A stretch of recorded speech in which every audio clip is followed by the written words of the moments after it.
viena dalis. Žinot, mes čia kalbėjom taip gana abstrakčiai, ar ne, kaip reikia eiti į pasaulį, ne tik į parapijas, eiti plačiai ir viskas yra labai gražu. Bet yra labai gražu, gražios idėjos, bet reikia ir praktikos.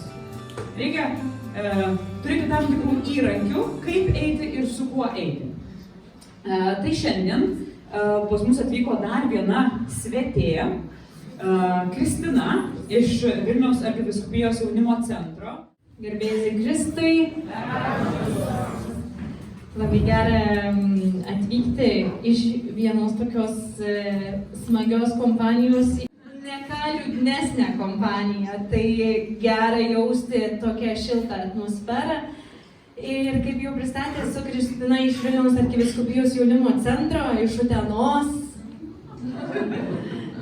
Smagu matyti ir šitą kompaniją, tiek seminarijų, kur vyksta krepšinio turnyras Uteniškių randasi, tiek čia, tai kažkaip jaučiuosi kaip namie visur. Ir dar kaip galėčiau pasakyti, prisistatant, kažkaip pastaruoju metu pradedu jaustis kaip liudijimų ambasadorė. Dėl ko? Todėl kuo toliau, tuo daugiau tenka kalbėti apie liudijimus. Gal todėl, kad mano širdis labai dega, kad kuo daugiau žmonių dalintųsi savo liudijimais. Dalintųsi apie tai, kaip Dievas veikia jų gyvenime. Nes dirbu 7 metus Vilniaus arkivyskupijos jaunimo centre ir galiu prisipažinti, kad tai yra vienas tikrai veiksmingiausių būdų prakrapštyti ten tas visas sienas, užtvankas ar taip toliau. Todėl, matant tą poveikį, efektą liudijimo, kuris nutinka su žmogumi, kaip įvyksta tas kažkoks, žinot, čia šalčiai buvo, tai su akumuliatoriais gal kai kuriems prastai, kaip nėra tos kibirkštėlės, tai liudijimas kartais padaro tą kibirkštėlę, kurių galim pradėti, judėti, galbūt užsivesti ir važiuoti toliau. Kitas momentas, tai ką išdavė man čionais jau ir mūsų svečiai kalbėjo, kad baigiau ir teatro režisūrą ir žinau, kad istorijos žmonių galvose išlieka ilgam. Faktai, informacija taip, bet istorijos kažkas tokio yra, kad jos įsėda į mūsų galvą ir pasilieka ilgesniam laikui. Pavyzdžiui, pasakos, filmų siužetai, ar ne? Geriau negu, pavyzdžiui, matematikos formulės. Bent man, nežinau kaip jums, gal kitiems ir paprieštarausite. Tai tikrai istorija, jinai turi galę pasilikti mūsų atmintyje ir tuo pačiu daryti poveikį. Čia tai tarsi, žinot ką padaro, kad įsirašo lyg tam tikra atmintis, kad ir šitaip gali būti. Ir šitaip gali būti. Jeigu mes to negirdėjom tik faktus, paskaitėm katechizmą, tik faktai, bet kai mes išgyvenom su emociniu krūviu istoriją, ji mumyse įsirašo kaip ir šitaip gali būti. Todėl liudijimas yra beprotiškai svarbu, kaip įrankis eiti ir skelbti gerąją naujieną. Ir dar kitas momentas, kuris yra svarbus, manau, kad ir mūsų svečiai tą kartojo, bet man atrodo, čia vienas ir svariausių argumentų, koks tai yra, tai kad Kristus naudojo palyginimus, istorijas, ar ne? Ir kadangi mes esam jo mokiniai, tai naudokim tai, ką mums parodė. Ir tai yra mūsų pačių istorijos pirmiausiai.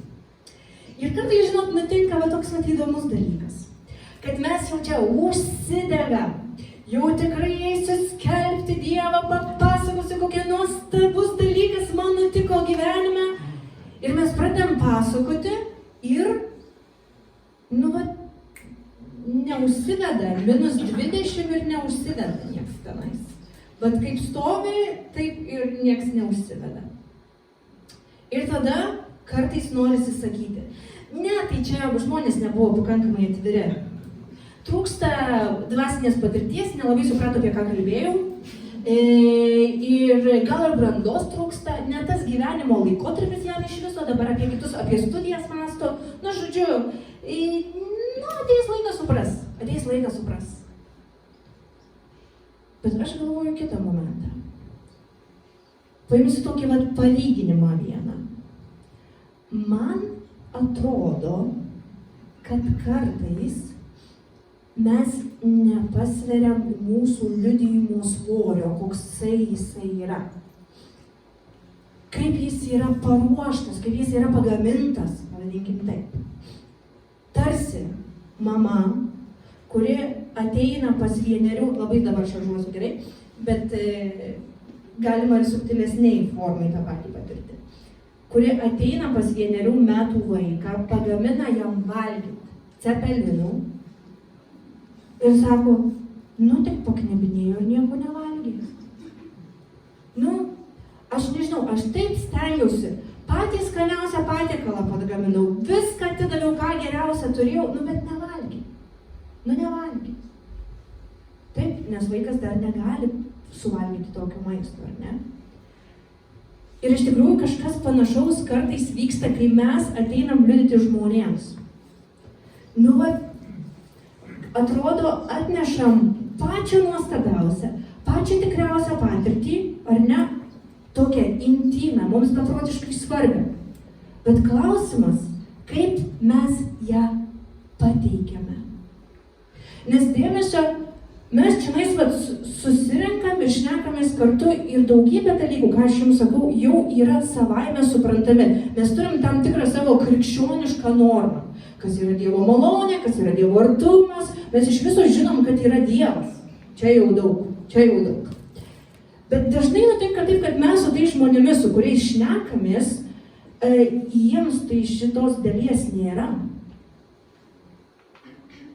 Ir kaip tada kalbėti, liudyti iš tos perspektyvos, kai nėra tokio failo pas žmogų patirtyje. Ir čia panašiai gaunasi, kaip sakai, ir mane palietė ateivis. Taip, kodėl aš taip sakau, aš pačiai su ateiviais patirties neturėjau.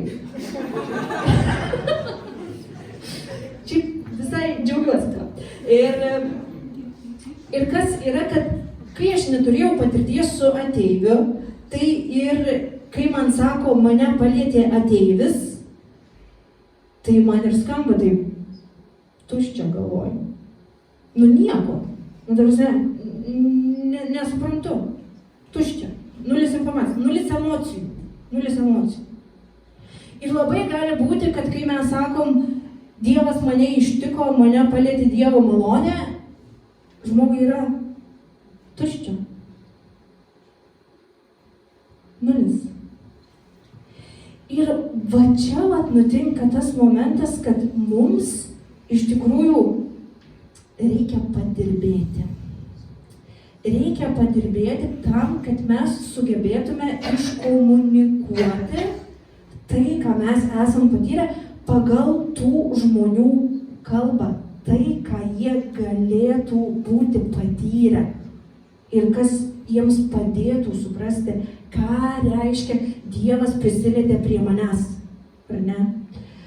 Matau, kad čia dalis buvo mokymuose, kai vyko pradžiamoksliai šiais metais Alfos savaitgalio, bet į tą pačią temą nuostabią arkivyskupo Kęstučio Kėvalo pasakojimas, kuomet jis eina prie Kauno katedros, kas girdėjo, pakentėkit, kas negirdėjo, labai noriu įterpti, eina prie Kauno katedros ir jį sustabdo vienas vyras ir sako, atsiprašau, o kas čia šitas didelis pastatas? Ir sako, arkivyskupas turi 2 pasirinkimus. Arba, ką tu čia juokauji, jis klausia apie katedrą, kaip supratot. Arba jam pabandyti paaiškinti. Ir arkivyskupas pasirinko paaiškinti. Ir kuo labiau aiškina, tuo labiau supranta, kad šitas žmogus nebando iš jo pasityčiot, kad jis nuoširdžiai nežino, kas yra šitas pastatas. Ir užtaikė dar paklausti arkivyskupo. Visai šiaip neblogai. Ir dėl to mums labai dažnai atrodo, kad viskas aplinkui jau yra savaime suprantama. Taigi ir santuokos ten sakramentas, visi tuokiasi ir panašiai, ten Dievas, tradicija, bet iš tikrųjų mes turime priimti vis dėlto tokią realybę, kad mūsų yra mažuma. Mūsų yra mažuma. Mūsų kalba nebedaug žmonių. Ir dabar mes turim pasirinkimą. Arba mes pasiliksim prie savo cepelinų, ar mes vis dėlto ieškosim būdų, kaip susikalbėti, kaip išversti tuos žodžius. Tai nereiškia, kad pataikauti. Ne. Pavyzdžiui, aš labai myliu itališką kultūrą. Tai pradėjau mokytis italų kalbą ir dabar mes puikiai bendraujame. Aš jiems nepataikauju, mes tiesiog bendraujame, nes noriu susišnekėti. Tai lygiai taip pat ieškoti būdų susišnekėti. Kartais tai žiauriai sunku yra, bet įmanoma. Dėl to aš matau liudijimą, čia va tokį pasirinkau pavadinimą, skanus liudijimas. Gerai, kad jūs po pietų, nes kuo toliau, tuo būtų sunkiau. Bet iš tiesų man atrodo, kad liudijimas yra kaip maisto ruošimas. Dėl kelių aspektų. Pirmasis, gaminu, reiškia ruošiuosi. Mes taip kartais ištinka spontaniški liudijimai, viskas tvarkoja. Bet tam, kad mes būtume, jau galėtume paaiškinti sudėtingus dalykus paprastai, tam reikia ruoštis, ne? Negali paimti, pasikviesti svečių, pasakysiu, padarysiu pastą ir pateikti žalius makaronus, ar ne išvirtus. Tai ruoštis liudijimui reikia. Apgalvoti, susidėlioti, dėl to man ir atrodo, kad liudijimas yra kaip maisto ruošimas. Antras momentas tai yra renkuosi patiekalą pagal svečius, tai reiškia renku įvaizdžius, renku žodžius pagal auditoriją. Jeigu jūsų mylimiausias patiekalas yra lašiša, kurį geriausiai darot, bet jūsų svečiai alergiški žuviai, tai tikriausiai nedarysit jo, ne? Tai vačinais irgi yra svarbu atkreipti dėmesį, kam. Nes mums dažnai nutinka, kad jau kai dabar eisiu liudyti, tai papasakosim tą nuostabiausią istoriją. Iš tikrųjų, mes papasakosim tą nuostabią istoriją, bet jinai nėra skirta mums išsipasakoti. Jinai yra skirta tam žmogui, jo užsidegimui. Todėl mes turim matyti, kas gali padėti jam, kad įvyktų ta kibirkštėlė, ar ne? Ir trečias momentas, tai nepridedu tiek, kad žmonės persivalgytų, nekalbu tiek, kad pasidarytų per sotu. Iš tikrųjų, ne per daug užspausti, ne per daug pripasakoti yra irgi be galo svarbu. Dabar pradėsim keliauti labai gerai po tam tikrus konkrečius momentus. Iš ko, į ką verta atkreipti dėmesį, kas yra gerai, tokiam, sakykime, paruoštam liudijime, kurį aš galėčiau atsistojęs prie žmonės sakyti, galbūt nekalbu apie spontaniškus, bet jeigu jūs būsite pasiruošę sakyti prieš auditoriją, tai tikriausiai, kai ištiks spontaniškas, jūs visai lengvai su tuo susidorosite. Tai mes pereisim per tam tikrus punktus, kuriuos kviečiu pasižymėti ir jeigu jūs neturite dar liudijimo pabandę pasidėlioti, labai kviečiu pabandyti ir pasiruošti jį, pasidėlioti. Nes vien tas procesas jis yra nuostabus, nes tai tarsi yra tokios pirmos meilės atsiminimas. Tai yra laikas su Dievu. Tai yra laikas apsvarstyti, ką Viešpats yra padaręs mano gyvenime, kaip aš gyvenu kartu su juo. Ne? Tai iš tikrųjų šitas procesas apmąstymo, pasiruošimo, jis gali būti neįtikėtinai malonus, kaip mano kolegė sakė, tokių aukso gabaliukų ieškojimas. Aukso gabaliukų ieškojimas.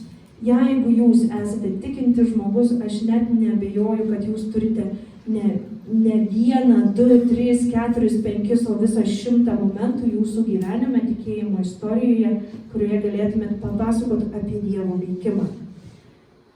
Ir vienas iš pagrindinių punktų, kai mes kalbame apie liudijimą, iš tiesų, kas yra liudijimo centras, tai be abejonės turėtų būti Dievas, kad visi istorijos elementai tarnauja tam, kad papasakotume apie jo veikimą, o ne save.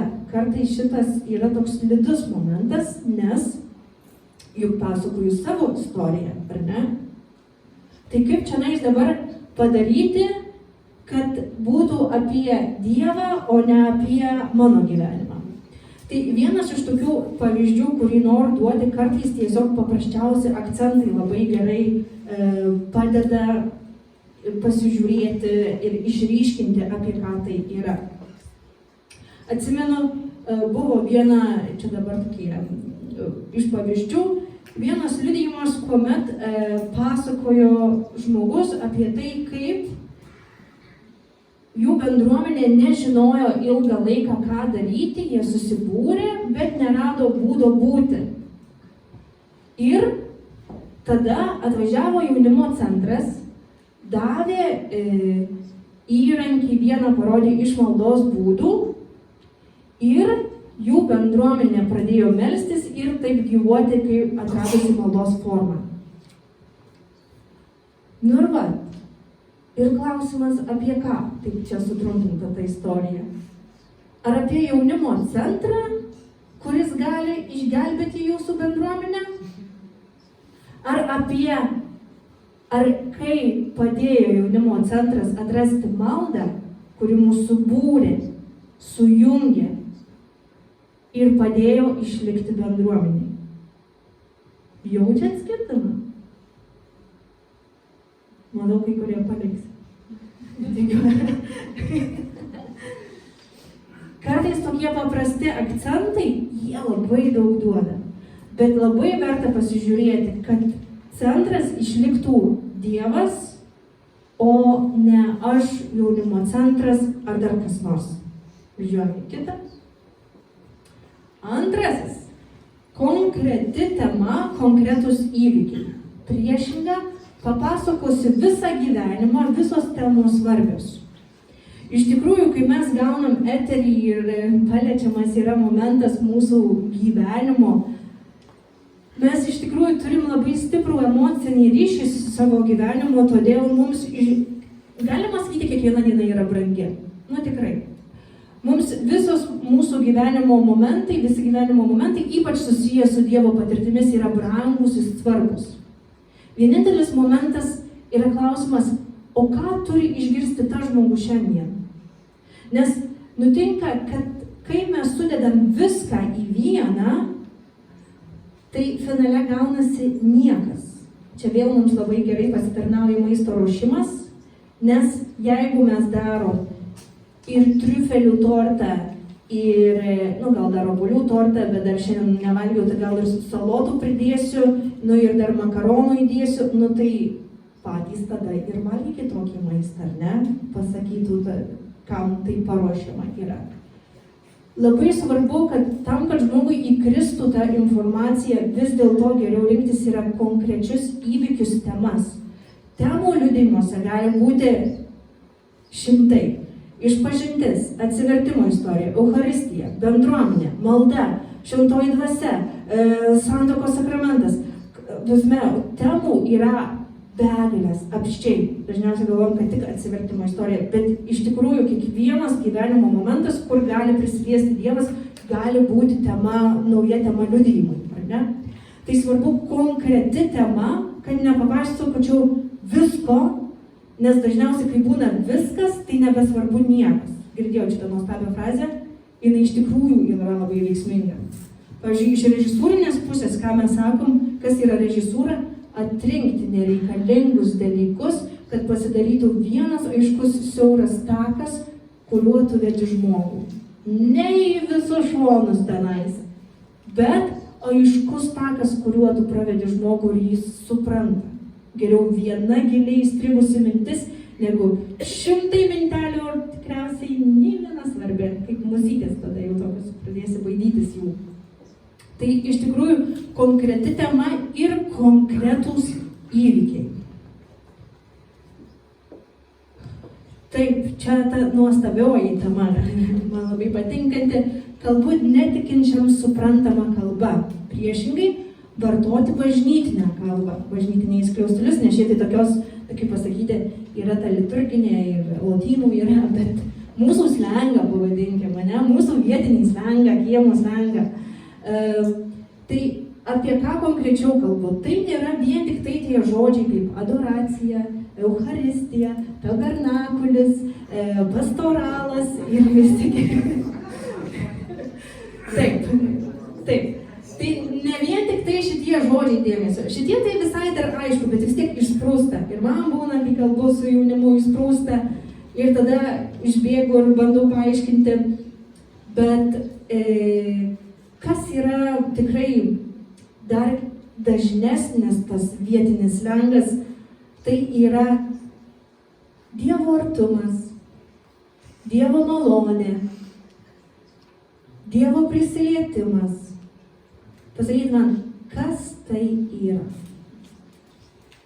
Net kai mes patys, pavyzdžiui, šituos žodžius pasakom, kažin ar iki galo susišnekam. Taip, mes kadangi turim Dievo patirtį, tai plius minus įsivaizduojam, bet konkrečiai kas tai yra, tai gaunasi tokia abstraktybė, kuri žmogui, kaip sakiau, iš tos pačios serijos ateivis mane palietė. Na taip, nes nėra to failo, nes nėra patirties. Todėl labai svarbu, čia tam reikalingas tas pasiruošimas, kad va tokius visokius žodžius, kurie iš tikrųjų yra esminiai, kertiniai, mes galim, pavyzdžiui, pasakyti, bet rasti tuo pačiu, nu žinai, tai yra tokia patirtis kaip. Gali būti taip įdėti, ar ne? Ir, pavyzdžiui, atsimenu, buvo man asmeniškai, bet čia jau kiekvienas turėtų paieškoti ir atrasti. Man atrodo, kad mano kartos jauniems žmonėms tai visai suskambėtų. Kai važiuoji mašina, jau yra vėlu ir miegi, jauti, labai gerą miego atvažiuojant, ir jauti, kad atvažiavai į namus ir atidaro duris, tėtis tave paima ant rankų, užšilda glėbį ir parneša iškart į lovą. Tai man, pavyzdžiui, Dievo artumas yra tas paėmimas į glėbį, kada žinau, kad reikės eiti, galbūt aplinkui yra šalta, bet aš jaučiuosi labai labai saugiai. Artimiau, ne? Truputuką galbūt kažkam gali rezonuoti. Pavyzdžiui, mano vienas pažįstamas tokį rado išsireiškimą, sako, aš kai patyriau šventosios dvasios krikštą, kai aš gavau tą tokią patirtį Dievo artumo, sako, aš pasijutau, lyg grįžčiau į gimtus namus. Labai senai nebuvęs, labai išsiilgęs, grįžau namo, sako, tiesiog toks jausmas buvo. Visai suprantama, ne? Tai mes pabandykim ieškoti paaiškinimų tiem žodžiams, kurie yra, mums turi labai didelę reikšmę. Ir dėmesio, jie nenumenks nuo to, kad mes juos pabandysime išreikšti. Gali būti, kad kažką užkabinsime. Taigi tą bažnytinę kalbą pabandykime atrasti kažkokius kitus išsireiškimus. Aha, gerai, važiuojam toliau. Taip. Dar svarbus yra momentas, tai atkreipti dėmesį į auditorijos amžių, kas jiems pažino, o kas ne. Iš labai panašios serijos yra. Priešinga pasakoti dalykus jaunimui taip, lyg jie jau būtų pragyvenę sovietmetį, žinotų, kas yra žemės ūkis ar kažką panašaus. Tai kai kurie jaunuoliai iš kaimo gal ir žinotų, kas yra žemės ūkis ir žemės apyvokos reikmenys ir gali duoti pavyzdžių. Bet iš tikrųjų susiduriu karts nuo karto, kad mes vėlgi ieškom pavyzdžių, kurie mūsų širdis virpintų. Mums taip atrodo taiklu. Bet vienintelis klausimas iškyla, ar tai yra taiklu, tam žmogui, kuris klauso, ar jis turi patirtį to ir žino, kas tai yra. Ir čia lygiai tą patį norėčiau įmesti apie kontekstus kartais. kas gali nutikti liudijimo metu, tai atsiranda kontekstas pamastyti, pas ką aš einu ir, pavyzdžiui, jeigu mano liudijimas yra susiję su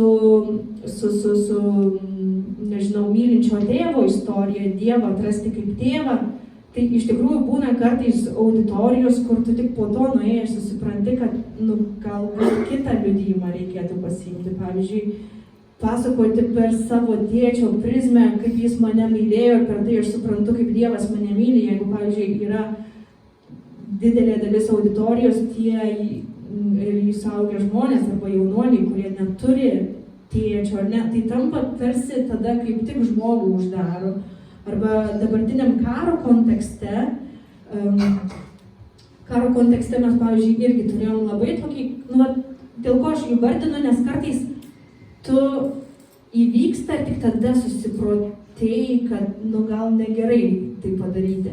Aš atsimenu, mes žaidėm tokį vieną žaidimą vaidmenimis, kur ten mafija yra, jeigu žinot, ten daug visokių personažų yra, reikia atspėti, kas yra mafijozai, kas čia kenkia miesteliui. Ir aš atsimenu, mes šitą žaidimą, čia ne liudijimas, bet tiesiog pavyzdys dėl klaidingų kartais kontekstų pasirinkimų. Mes sugalvojom pasiimti, buvo prieš Kalėdą, sakom, padarykim, įkrikščioninkim ir padarysim, kad mafija bus Erodas. Ir tenais Juozapas kaip gydytojas ir taip toliau. Ten, žodžiu, sugalvojom tokius personažus, čia valstiečiai bus izraelitai. Ir mes žaidžiam po to ir aš suprantu vieną labai paprastą dalyką, kad ten kalba apie, kaip ten žmonėms kenkia ir panašiai, tas Erodas, kaip tenais izraelitai kenčia.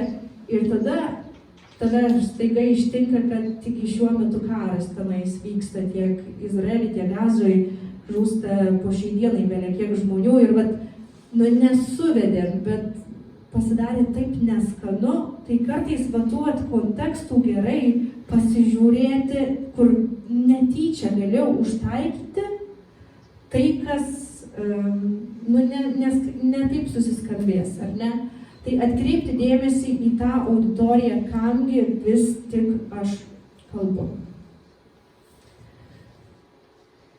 Taip, šita nuostabi dalis liudijimo tai yra proporcingos dalys.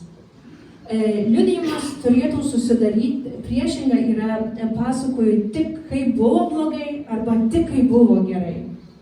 Bet iš tikrųjų tai egzistuoja 3 tokios dalys liudijimo. Pradžia, įvykis ir pabaiga. Pradžia, kuri papasakoja, kaip buvo prieš tai, tada kažkas nutinka ir pabaiga tai yra, kaip pasikeitė po įvykio situacija. Ar kas nors turėtumėt pavyzdį paaiškinti šitą labai paprastą schemutę, bet kartais labai sunku įdėti? Turim kokių nors, kas ateina į galvą? 3, 2, 1, metimas, ne, čia ne ministrantų krepšinio. Tai pavyzdys būtų, pavyzdžiui, buvo labai prastas oras, čia ne su tikėjimu susiję gerai, dabar, kad įvairintume. Buvo labai prastas oras, ėjau gatve, lietus man į veidą su vėju trankėsi, o darbe buvo tiesiog labai piktas vadovas, kuris aprėkė mane. Ir beeidama slystelėjau truputuką ir pajutau, kad kažkas mane pagavo. Pasižiūriu, toks išvaizdus vaikinas. Ir sako, ar jums viskas gerai? Ir sakau, nežinau. Sako, o jūs užlapot truputuką? Sakau, tai gal jūs norėtumėt sušilti kavinėje? Jo.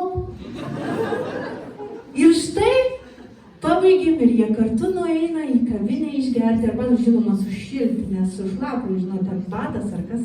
Išdžiovins tą batą. Štai jums ir pavyzdys. buvo prastas oras, nelabai kokia nuotaika, atsirado vaikinas, kuris pagavo, nu ir jau nuotaika geresnė pasidarė nuo to. Tai čia daviau ne, kaip suprantat, ne visai krikščionišką pavyzdį, nors tam tikrą prasme atsivertimas irgi yra įsimylėjimo istorija. Ne, atsivertimas yra įsimylėjimo istorija. Tai vat tas įvykis, ar ne, kuris pakeičia. Ir dėmesio, kartais nutinka taip, kad mes turim labai stiprų emocinį santykį arba su va šita dalim, arba su va šita dalim. Ir tada, su kuo turim stipresnį emocinį santykį, ten daugiau ir duodam eterio ir dėmesio. Pavyzdžiui, vieną irgi liudijimą girdėjau, kur vaikinas pasakojo apie tai, kaip ten daug narkotikų vartojau ir po to į ligoninę pakliuvau ir, žodžiu, tenais po to vėl atkritimas buvo ir tada dar alkoholizmas prasidėjo, tada su mergina išsiskyriau, žodžiu, ėjom ir pabaigoje ir sutikau Dievą ir dabar esu bendruomeniai.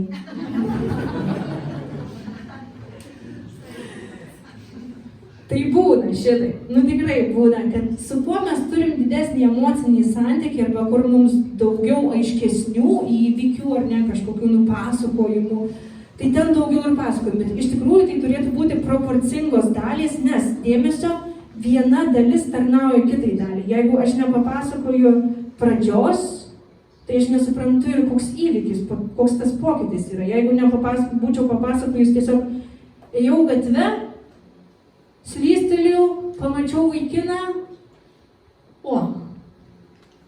ne tiek, ar ne, ne tiek yra tos didelis pokytis tada. Jeigu, aišku, nereikia prikurt, ateisime ir iki šitos dalies, prikurt nereikia, gerai, tiesa reikia. Bet visos trys dalys turėtų būti proporcingos. Dėmesio, jeigu jūsų atsivertimo istorija yra, pavyzdžiui, nėra, kad bent trenkia žaibas ir, ne žaibas, atsiprašau, Dievas nusileido. Tai tokiu atveju mes galim pasakoti palaipsniškus įvykius, kurie mane vis po truputuką keičia ir vis tiek įvyksta tikriausia tas ar susitikimas, ar kažkas, ne, kas apibendrina tą patirtį ir tą pokytį. Žiūrėk. Taip. Labai svarbi dalis yra būti tiesoje. Būti tiesoje, priešinga yra papasakoti pasaką su amžinai laiminga pabaiga. Tai iš mūsų tikriausiai visi čia turim tą atsivertimo istoriją ir atsimenat save, kai atsivertėt, pavyzdžiui, man nebuvo tikrai aš esu nuo vaikystės tikinti, bet tikėjimas juk yra tik ėjimas su visais bangavimais. Ir vienas iš tokių, kas nutinka, kai mes norim papasakoti, koks nuostabus yra viešpats, tai kad padarom juodą baltą. Aš įtikiu ir dabar jau visas gyvenimas yra nuostabus, jums niekas nebebus blogai, viešpats visus jūs išgydys, išgelbės ir taip toliau. Ir tada ateina žmonės ir vos nesako, man pasakė, man prižadėjo, kad viešpats šiandien turi visus išgydyti, išgelbėti ir taip toliau. Tam tikrai jis išgydys ir išgelbės, ta prasme, bet mes negalim pameluoti tai, kad bus sunkumų, bus išbandymų, bet viešpats nėra burtininkas, jis bus su tavimi per tuos sunkumus, ar ne? Tai čia kartais būna pavojus tos paskutinės dalies, kur jau pabaiga, ne, iš tų trijų, pradžia įvykis pabaiga, užkelti taip aukštai, kad tarsi sukurti kažkokią tai pasaką žmogui, bet nerealybę. Ir kas yra labai svarbu, netgi dar veiksmingiau, kad kai tu pasakai tiesą ir parodai, kad būna dvejonių, būna sunkių dienų, būna ir to, tai skamba kažkaip daug tikriau, realiau ir nusvariau, negu tu pasakysi, dabar čia jūsų visas gyvenimas taip, visi laimingi amžinai. Manau, kad taip galit ir nubraukti savo liudijimą, nes, žmonės, kuriems jūs kalbat, jie protingi yra, supranta, kad visi mes patiriam. Taip, tolimesnė dalis. Tinkamas emocinis santykis priešinga. Kalbėdamas nuolat verkiu, klausytojams darosi gaila. Transliuoju pyktį, neapykantą, praleistas nusivylimą. Iš tikrųjų, vienas iš labai svarbių momentų yra, kokį mes santykį turim su ta istorija, kurią pasakojame. Ne? Ar mes, jeigu tai yra skaudus įvykiai, ar mes jau esame susigyvenę ir jau yra viskas nuslūgę, ar mes vis dar negalime ramiai apie tai kalbėti ir, pavyzdžiui, nuolat verkiu. Tai būna kartais tokių irgi liudijimų, kur jau nebežinai, kur dėtis, gal servetėlę mane žmogui, kažkaip labai gaila darosi, bet aš nežinau, ar liudijimo tikslas yra, kad žmonės tavęs gailėtų. Ne, liudijimo tikslas yra papasakoti apie nuostabius Dievo darbus, ne? Tai labai gerai yra tiesiog palaukti, ateis tas laikas, kada jūs galėsit liudyti, tiesiog mums žmogiškai reikia nurimti, nuleisti tą emociją, leisti susigulėti dalykams. Ir jūs tikrai galėsit eiti ir skelbti viešpatį, tik tai kartais reikia duoti laiko. Ir vienas iš pavyzdžių irgi, kurį ir dalinausi, būdama Šiluvoje, bet man jis yra labai stipriai įstrigęs. Tai apie tą emocinį santykį su istorija ir tai, koks aš savo buvimu, kokią žinutę aš savo buvimu nešu. Tai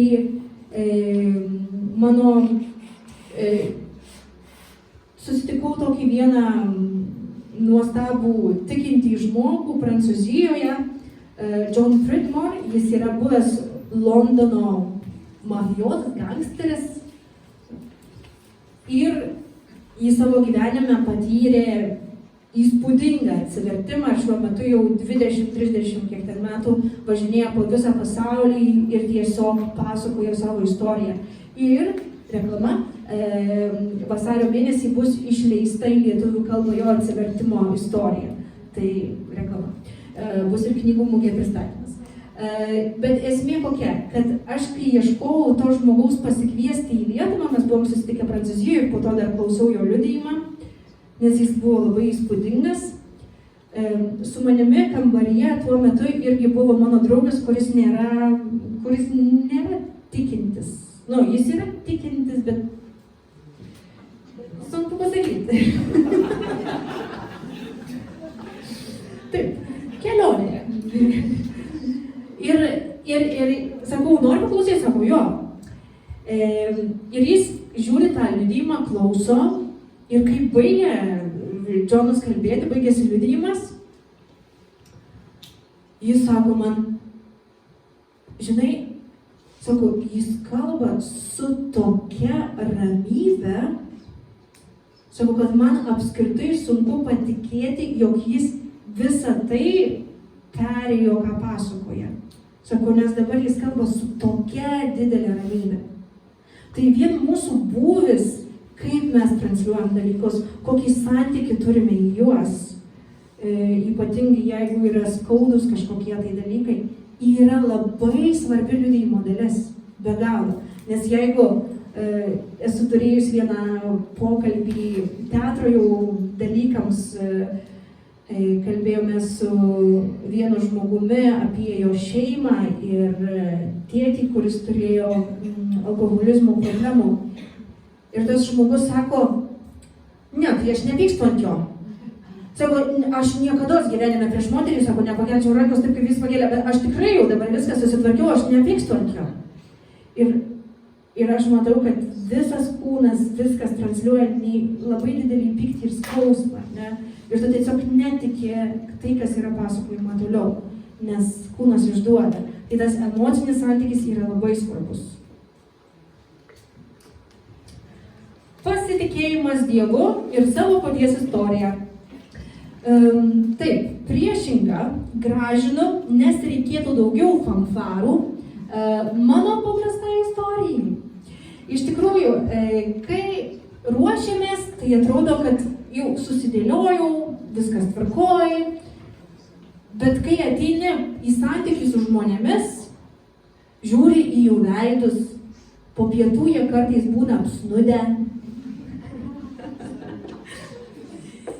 Ir tarsi, jau ta finalinė vieta įvykis, kur turėtų įvykti, ir žiūri, kad nelabai kas vyksta. Ir tada gal dar papasakosiu vieną įvykį, o gal ir dar vieną įvykį, nes tas labai geras buvo. Ir iš tikrųjų pradedam gražinti, pradedam pridėti naujas temas, naujus įvykius, bet iš tikrųjų tai gal žmonės ir girdi, ir vyksta dalykai, bet išorėj nesimato. Nes tiesiog pristinga pasitikėjimo ta istorija, kurią nešuosi. Yra buvę mums irgi tokių variantų, tokių momentų, kuomet mes padėjom pasiruošti liudijimą ir kai išgirdau žmogų sakant, vat ir įvyko tas, kad jau pasakiau, ką buvau pasiruošęs, bet dar kažkaip ne. Ir tada prasidėjo labai daug papildomų dalykų, kurie jau nebelabai supratom, apie ką buvo. Tai iš tikrųjų labai svarbu yra pasitikėti paprasta istorija, nepaisant, kad tai yra maži dalykai. Nes vis dėlto, kai mes kalbam apie dvasinį pasaulį, mes turim suprasti, kad mes kalbam apie subtilųjį pasaulį. Ne? Kartais viešpats ištinka mus tokiais labai aiškiais, regimais, įspūdingais dalykais. Taip, nes jis viešpats, jis gali. Bet kasdienybėje dažniausiai tai vis tiek yra tokia subtilumas jo veikimo. Ir tų fanfarų nebūtinai reikia. Kai mes einam sakyti liudijimą, veikiame mes su savo pasiruošimu, bet reikia ir šventoji dvasia. Ne? Ji gali mus pakreipti, įkvėpti, pridėti kažką. Aš nesakau, kad mir gyvent pasirašyti dabar viskas, niekaip kitaip. Ne, viskas tvarkoj, mes galim keisti liudijimus, galim ieškoti. Bet yra svarbu pasitikėti, kad aš ateinu tiesiog paliudyti tai, ką viešpats padarė, ir tai neturi būti būtinai grand. Ypatingai tas galioja žmonėms, kurie yra kaip aš, augę tikinčioj šeimoj, nepatyrė to bem ar atsivertimo, neturėjo, kaip kai kurie žmonės sako, ką žinau, nei aš ten alkoholizmo turėjau, nei ten narkotikų augiau, tai ką čia bepasakosiu. Nes atrodo, kad jau tu tikrai tik tai tie, kurie dugne buvo, gali ateiti paliudyti. Bet iš tikrųjų, kartais žmonės paliečia labai paprasti dalykai, labai, kitas momentas, lašas po lašo akmenį pratašo. Vienas liudijimas, antras liudijimas, mesgi visi dirbam toj pačioj dirvoj. Mano liudijimas, Žanetos liudijimas, Pijaus liudijimas, Gabrielės, Nerijaus, gal tas lašas po lašo ir taip užsipildo. Todėl nereikia ieškoti kažkokių įspūdingų dalykų. Tiesiog pasitikėkim tuo, ką Dievas nuveikė. Nes tiesos žodžiuose viešpats bus. Aišku, mūsų atmintis mėgsta pakreipti ir tai yra normalu. Taip jau jinai veikia, neurologiškai įrodyta, bet vis tik ištyrę maldoje, atneškim ir tada jau viešpatie tavo dalis. Tavo dalis, per kuriuos tu žodžius norėsi prakalbėti, per kuriuos tu pasibelsi į to žmogaus širdį. Tai visame šitame aš pavadinau, mano pasidalyme, skanus liudijimas. Liudijimas, kuris yra skirtas ne man išsikalbėti, bet kad aš pavaišinčiau tą žmogų skania Dievo patirtim, tokia, kurią jis suprastų, tokia, kuri galbūt galėtų įžiebti tą kibirkštėlę.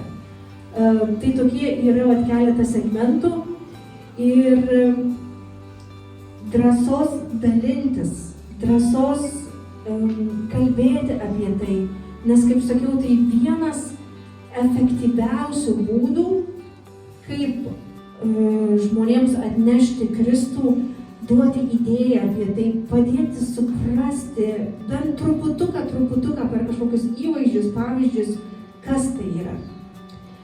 Kad eitume ir skelbtume gerąją naujieną. Amen.